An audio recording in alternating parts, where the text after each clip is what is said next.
We'll do John Dewey on, what day is today? Wednesday, next Monday, right? Next Monday we have class. Next Wednesday a week we do not, right? Because that's the Thanksgiving holiday. Okay. So we'll do John Dewey on Monday, as well as others. But and Mead, Herbert Mead, is a sociologist. They're all considered pragmatists. But looking at William James, his life, he was born in New York City. His father, Henry James Sr., was a theologian. They're very rich, and the father wanted to take them to the best schools, and he thought the best schools were in Europe, so they went to Europe, where he took his kids and he put them in the best school he had heard about. Within a month, he didn't like it. He took them out and he took them to the next best school. And within a month, he didn't like it. And he took them out, and it just kept switching schools: French schools, Italian schools, German schools, all over the place. But let me also mention how many of you have heard of Swedenborgian, the Swedenborgian religion, or the new church. Actually, nobody.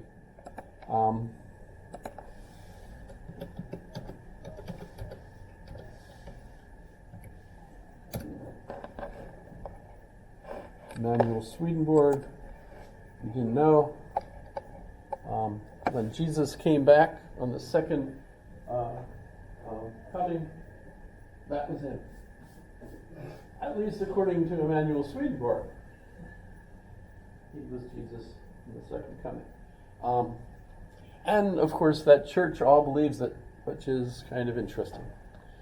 And it's not that popular, but it is actually a pretty amazingly popular church, all things considered. And I mean, he had he was a scientist, but he had a revelation, which of course was when he realized he was Jesus in the second coming. I got to go and visit the church in Pennsylvania, which is, let's see,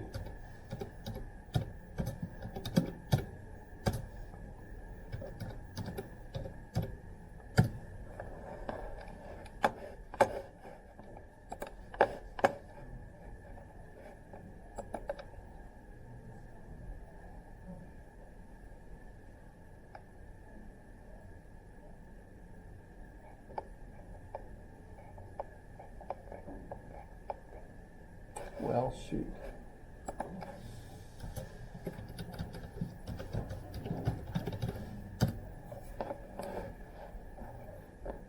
No, that's not. Oh well, the heck with it.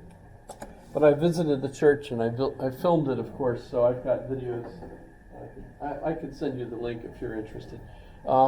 They copied the church from a British cathedral and literally bought copies of every stone and every device and everything, and they moved it to Bryn Athyn, which is in Pennsylvania near Philadelphia, and they rebuilt the cathedral, so when you see the cathedral, it looks just like the one in England, and it's the only difference is when you're inside the altar is an ark.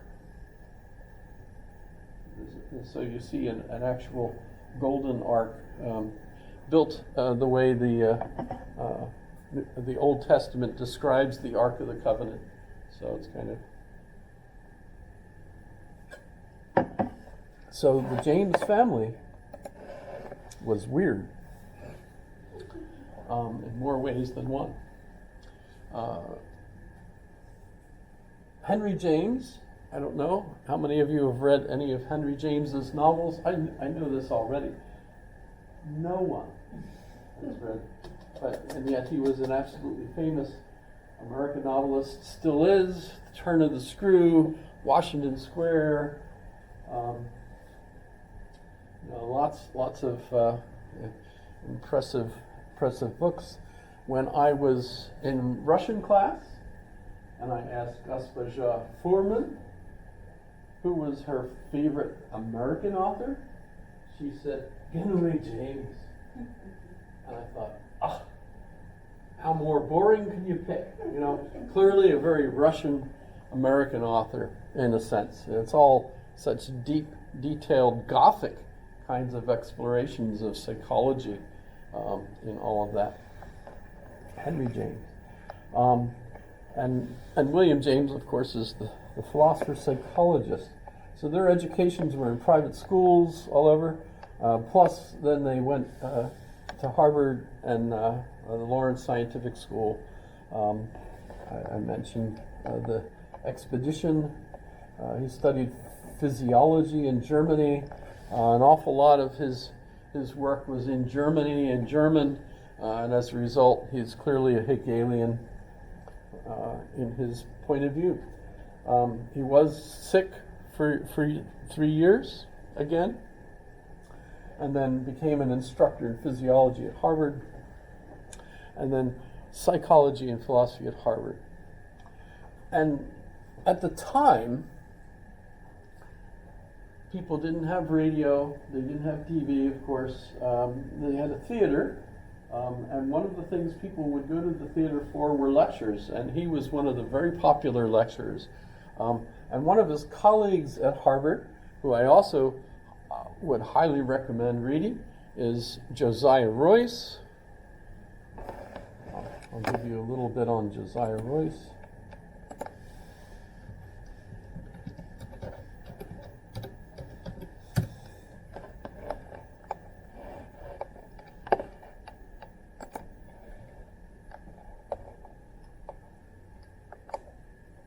They were neighbors, actually.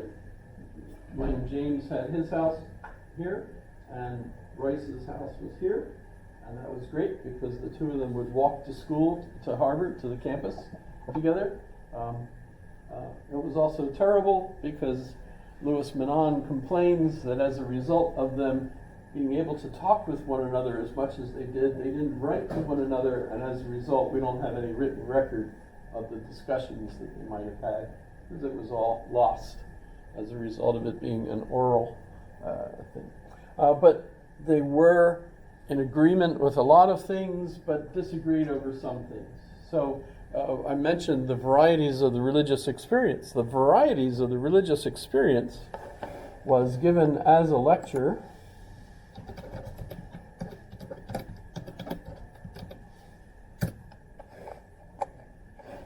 and by the way, you don't actually have to go and buy the book. It's online. In 1900, it's going to be available for free, of course, if you would like to read it. And what is it about? Well, he was giving the Gifford lectures. This is in Edinburgh. James, I believe, was the very first one asked to give the Gifford lectures from America. And Josiah Royce was the second, and gave the response the next year. But the varieties of the religious experience is a psychological analysis of religious experiences.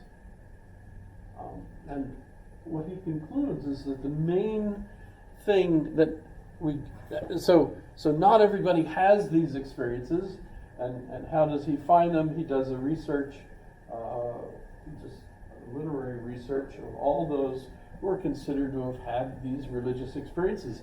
Remember his father being a follower of Emanuel Swedenborg, and Swedenborg clearly had such a religious experience.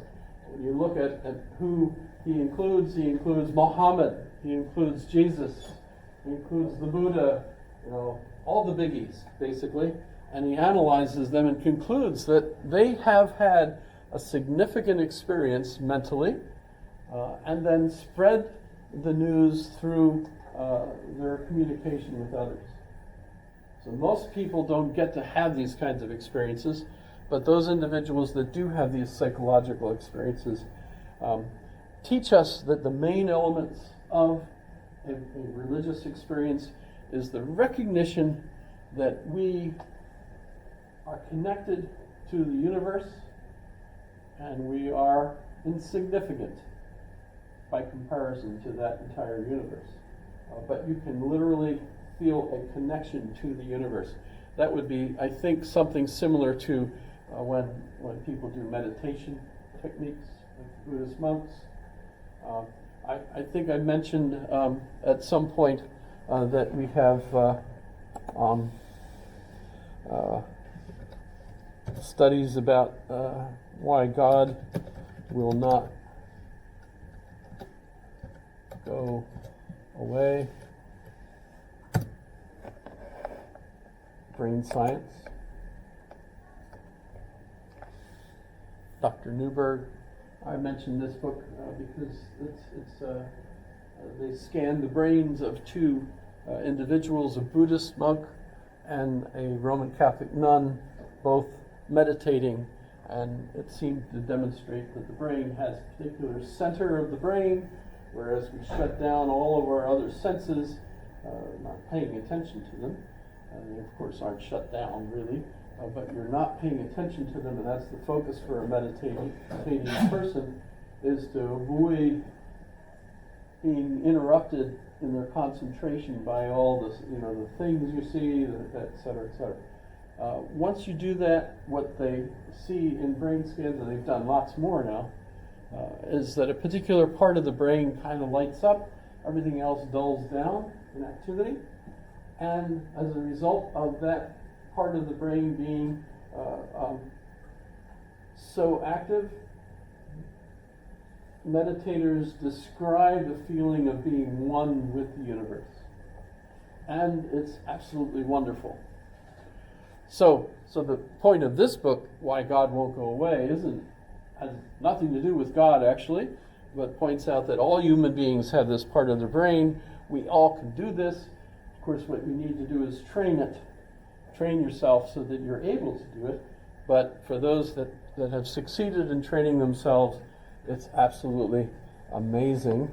And so basically, the religious impulse is rooted in the biology of the brain. And that's the kind of thing that he is, I think, emphasizing in his book. Now, I should mention that Josiah Royce gives us the sources of religious experience.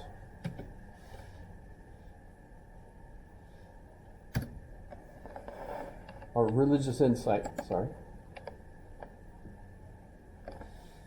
Beautiful book. If you like reading English, that's absolutely smooth, just the kind of writing that's just really literature. And it is, of course, online. You just have to click on probably multiple sources to pick up a copy on the internet. Notice it's from 124 years ago.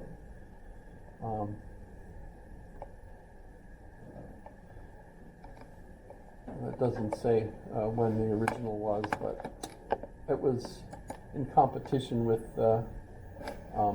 here it is. You can just go and read it.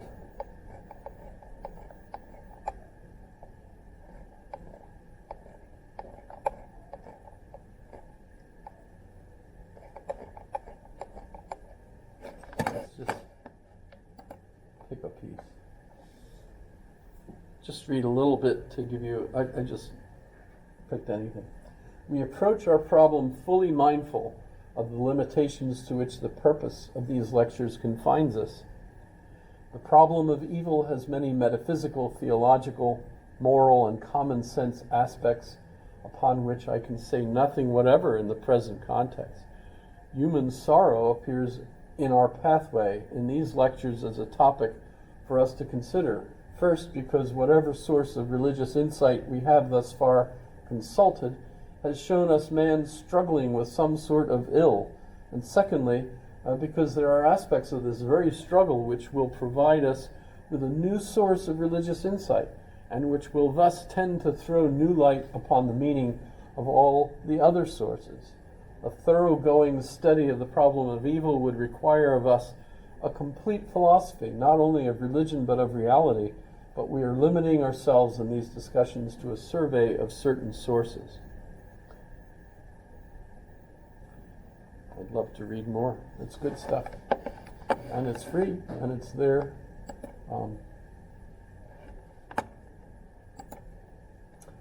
The question I pose for our quiz question today is, what do you think the difference is between utilitarianism and pragmatism? They're clearly related. You go back to here and ask, are the differences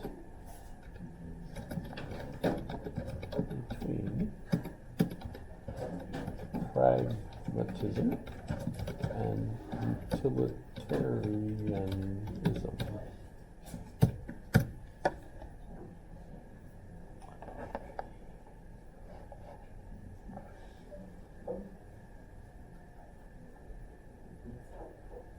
They overlap, I would say.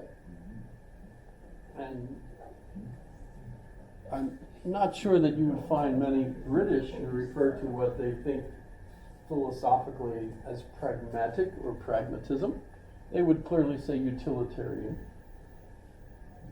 And clearly their influences on American philosophers have been quite significant, so that you have a clear connection between pragmatism and utilitarianism. But so in summary it says, this is ChatGPT, pragmatism is a broad philosophical method for evaluating beliefs and concepts